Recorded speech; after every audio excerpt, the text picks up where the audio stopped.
اللہ تعالیٰ چاہتا ہے کہ اہل ایمان کی زندگی کی بنیاد تقوی پر ہو۔ افمن اسس بنیانہ علی تقوی من اللہ، اللہ تعالیٰ نے اچھے لوگوں کی تعریف میں یہ بات کہی ہے کہ وہ لوگ جو اپنی زندگی کی بنیاد تقوی پر رکھتے ہیں، آخرت میں کامیابی بھی تقوی والوں ہی کی ہے۔ والعاقبۃ للمتقین، کہ عاقبت متقی لوگوں کے لیے ہے۔ اور دنیا کی کامیابی، دنیا میں اللہ تعالیٰ کی عنایات کا حصول، دنیاوی نعمتوں کا حصول اور مشکلات سے نجات، یہ بھی قرآن کہتا ہے کہ تقوی ہی پر منحصر ہے۔ وَمَن يَتَّقِ اللَّهَ يَجْعَل لَّهُ مَخْرَجًا وَيَرْزُقْهُ مِنْ حَيْثُ لَا يَحْتَسِبُ، کہ جس نے تقوی اختیار کیا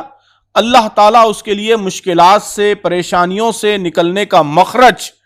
ایگزٹ روٹ پیدا کر دے گا اور اس کو لامحدود رزق عطا کرے گا، اس پر اپنی عنایتوں کی بارش کرے گا۔ تو اللہ تعالیٰ چاہتا ہے کہ ماہ قرآن آئے تو مسلمان ہر طرف سے یکسو ہو جائیں۔ آپ ذرا اللہ تعالیٰ کی پوری اسکیم پر غور کیجئے، قرآن، تقوی اور رمضان، اس ٹرائنگل پر غور کیجئے کہ اللہ تعالیٰ چاہتا ہے کہ جب قرآن کا مہینہ آئے تو مسلمان ہر طرف سے یکسو ہو جائیں، قرآن پڑھیں، اس پر خوب غور کریں، اپنے گھر میں بھی پڑھیں اور رات کی تنہائیوں میں خدا کے دربار میں پوری طرح یکسو ہو کر کھڑے ہو جائیں اور اس قیام کی حالت میں خوب قرآن پڑھیں اور سنیں، اور اس طرح رمضان میں قیام لیل کی حالت میں اللہ کے دربار میں کھڑے ہو کر پورے قرآن مجید سے گزر جائیں۔ انہیں اچھی طرح معلوم ہو جائے کہ قرآن کیسی زندگی چاہتا ہے، قرآن کا فلسفہ ان کے ذہن نشین ہو جائے، اس کی تذکیر ہو جائے، اس کی یاد دہانی ہو جائے۔ پھر وہ قرآن کی تعلیمات کی روشنی میں اپنا احتساب کریں، دیکھیں کہ ان کی زندگیوں میں کہاں کہاں ڈیویشن، انحراف پایا جاتا ہے، اس پر توبہ کریں، استغفار کریں۔ یہی وجہ ہے کہ نبی کریم صلی اللہ علیہ وسلم نے رمضان سے فیضیاب ہونے کے لیے ایک شرط یہ بتائی ہے کہ من قام رمضان ایمانا و احتسابا غفر له ما تقدم من ذنبہ، کہ رمضان کا قیام ایمان کے ساتھ اور احتساب کے ساتھ، انٹراسپیکشن کے ساتھ ہونا چاہیے۔ جس نے قیام رمضان ایمان اور احتساب کے ساتھ کیا تو اس کے سارے پچھلے گناہ معاف کر دیے جائیں گے۔ تو اپنی کمزوریوں کو دور کرنے کے لیے اور قرآن کے بتائے ہوئے حسنات کو اپنی زندگیوں میں داخل کرنے کے لیے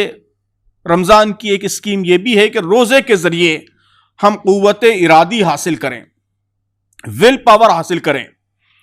مومن کی پوری زندگی ایک طرح سے روزے ہی کی زندگی،